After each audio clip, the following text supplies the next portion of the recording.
Welcome to Savills Shares the Podcast. I'm Jacke Chye, your host, and today we have Andrew Cummings, Head of Savills Residential Middle East, who will tell us all about Dubai and its properties there.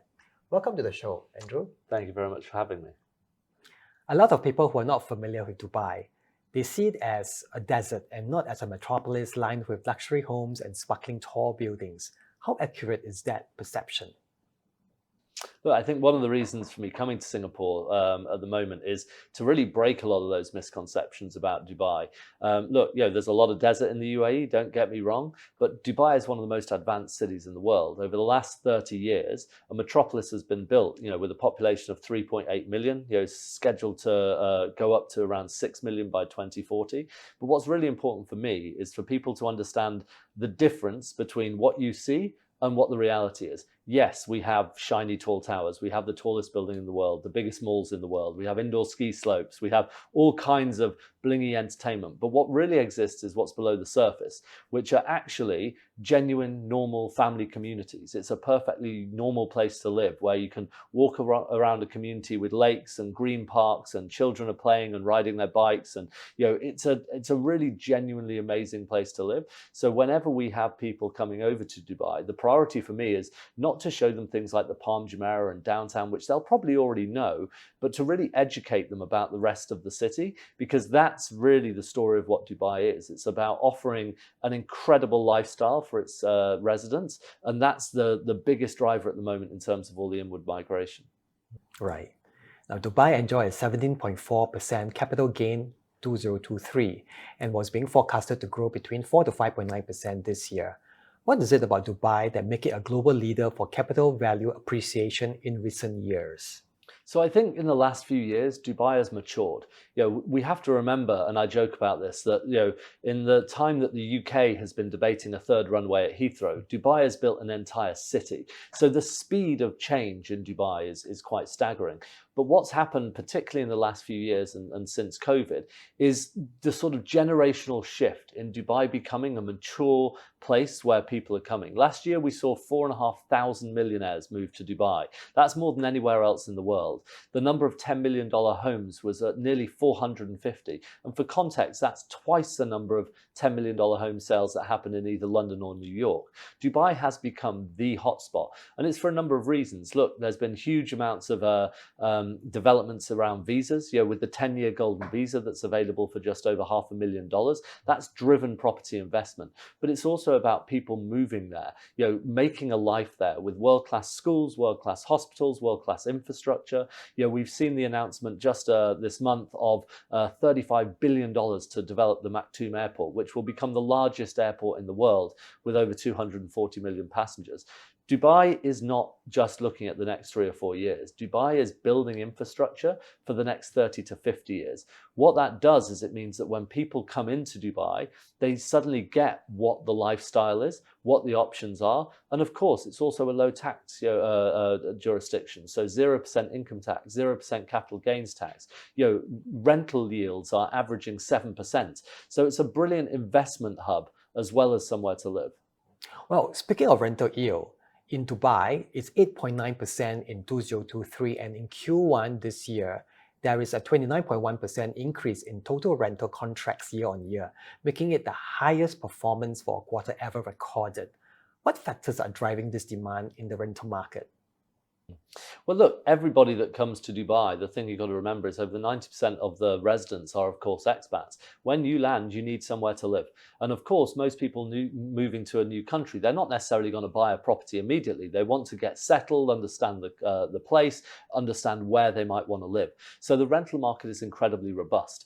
All of the new homes that are being delivered are very easily absorbed into the rental market. And if we look at Q1 of this year alone, there were 100,000 new residents of Dubai, which was the figure announced by the government. On average, there's only 50,000 properties that actually hand over per year. So it really is basically all about population growth and people moving to Dubai as a low tax, safe haven, basically.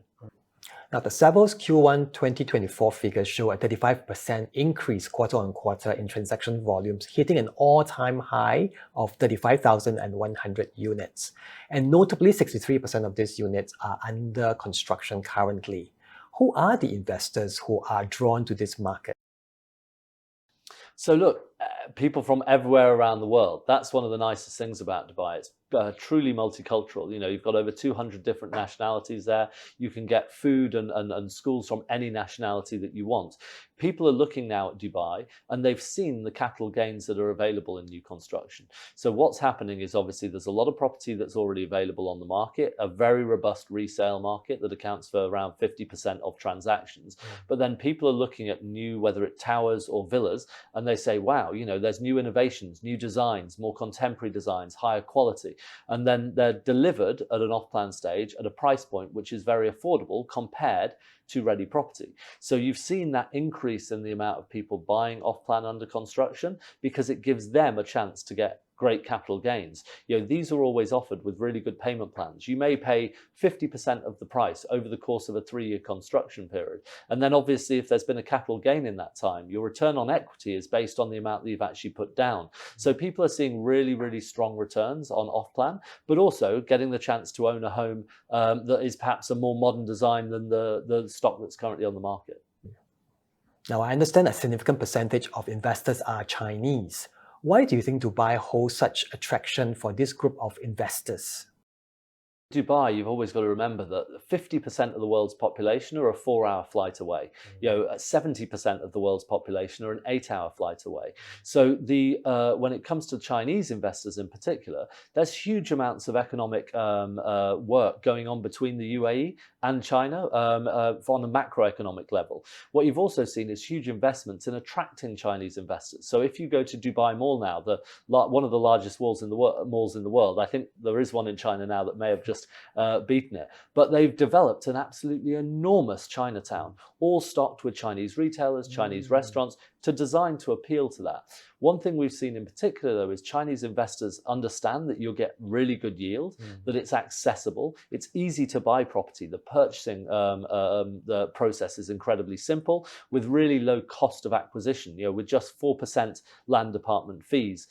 So that's drawn people in. And with areas such as Dubai Creek, which is set to be twice the size of downtown, but located very close, an area like that, actually Chinese account for the number one buyers of that location. So, you know, it's definitely something that appeals to both Chinese and Asian investors increasingly. The Financial Action Task Force, a global organization aimed at tackling money laundering, terrorist financing, and proliferation financing, had recently removed the UAE from its grey list. How does that impact Dubai and its perception? I think it's fantastic. It makes it into a more attractive investment environment. You know, over the past few years, and I used to actually work many years ago in the British Treasury alongside FATF, so I know a lot about this type of area. You know, what's fantastic is the work that the UAE have done over the past couple of years, improving the AML and anti-money laundering regimes and regulations that exist, has really given confidence to investors now. So, you know, the removal of the UAE from the grey list is just another further sign that you're going to see continued growth. Now, Dubai, or rather the UAE, has often come across as a place for commercial and hospitality investment. How do you see residential property coming into play here?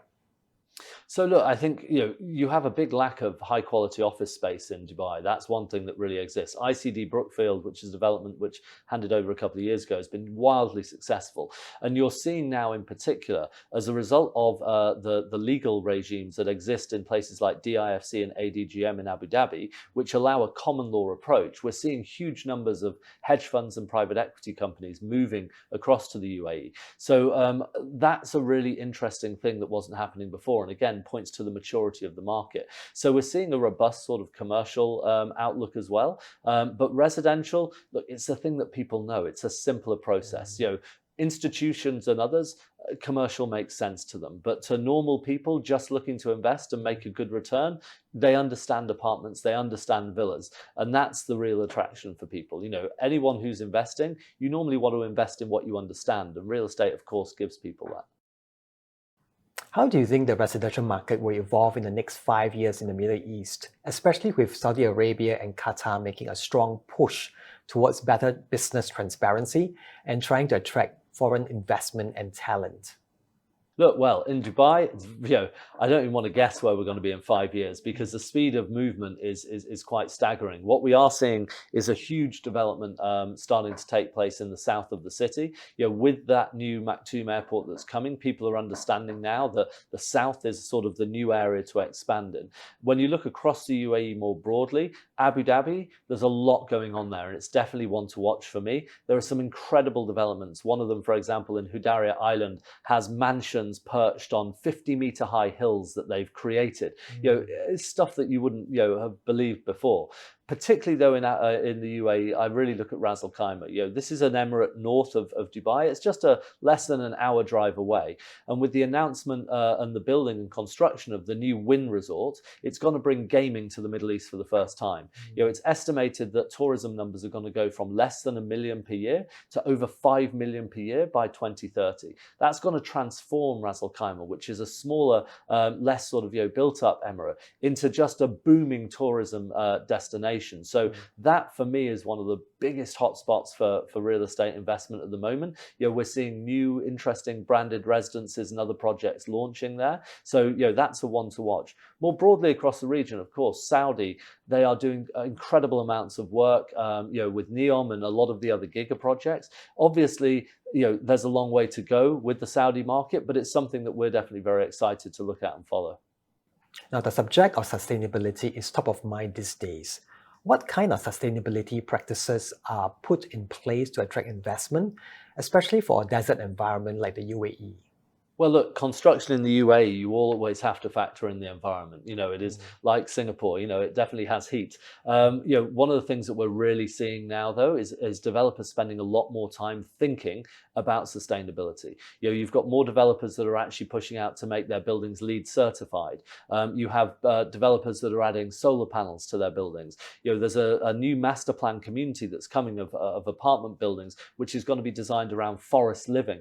So they're actually raising the land, making sure all parking is underneath, and they're going to make it a dense forest with buildings in. That's going to obviously help improve the air cleanliness. It's also going to bring down the temperatures. So, sustainability and the broader trends, it's something that Dubai is always going to be at the forefront of. Now, what advice would you give to any aspiring residential investors looking at Dubai? Look, there is a very confusing place. If you are overseas looking at this, you're seeing launch after launch, you're seeing brands, everyone's advertising. The most important thing is research. One of the things, of course, about Savills is that we have a very strong team on the ground, and it's about really understanding why you're investing. Is it just for yield? Is it for capital returns? Understanding what your budgets are, payment plans, and then working with a trusted broker to really navigate through and make sure you pick the right product. Because it's very easy in Dubai to just look at the next shiny thing, but you've got to scratch the surface and understand what's the location, what's the quality, what's the developer's track record. And once you dig into that, you can then get a good understanding of the best type of investment choice. Now, you've been working and living in Dubai since 2016, and your daughter is born there. For our audience who might not be too familiar with the scene there, how would you best encapsulate the lifestyle that is Dubai? Well, look, I think I'm an old man, so I'm not really one of the party people, but you've got every type of lifestyle you want. I normally with my clients will just literally go into my phone and basically go down each weekend to show them what we've been doing. One of the best things that you've got there is, of course, as I said, my daughter was born in King's College Hospital in Dubai. She's going to RGS, Royal Grammar School, one of the top British private schools in Dubai. On the weekends, the incredible amounts of things that we get to do. I think we do on average about 12 staycations per year within the UAE. We like to get out, but it is an outdoor lifestyle. You spend the time at the beach doing things. There's just a huge amount of amenities as well. Every single world-class restaurant you can go to. I was in Hong Kong just the other day, and a good friend from school was like, "We're going to go to one of the best restaurants." And I turned up, and we were at Hutong, and I was like, "Oh, there's a Hutong in Dubai."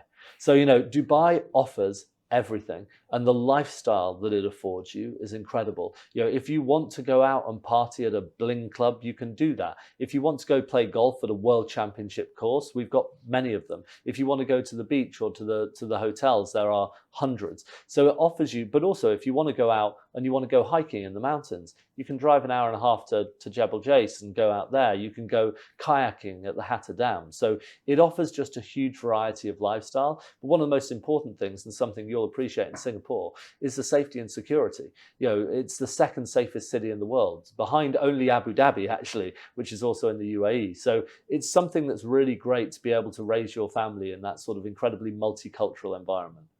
Well, it seems like you can do so much in Dubai and then some.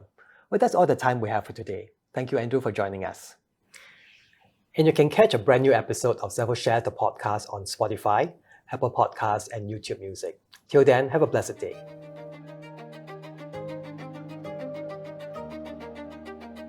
This podcast is for general information only and should not be taken as professional advice. Savills accept no responsibility or liability for any direct or indirect or any consequential loss from the use of, reference to, or the reliance on this podcast or its content.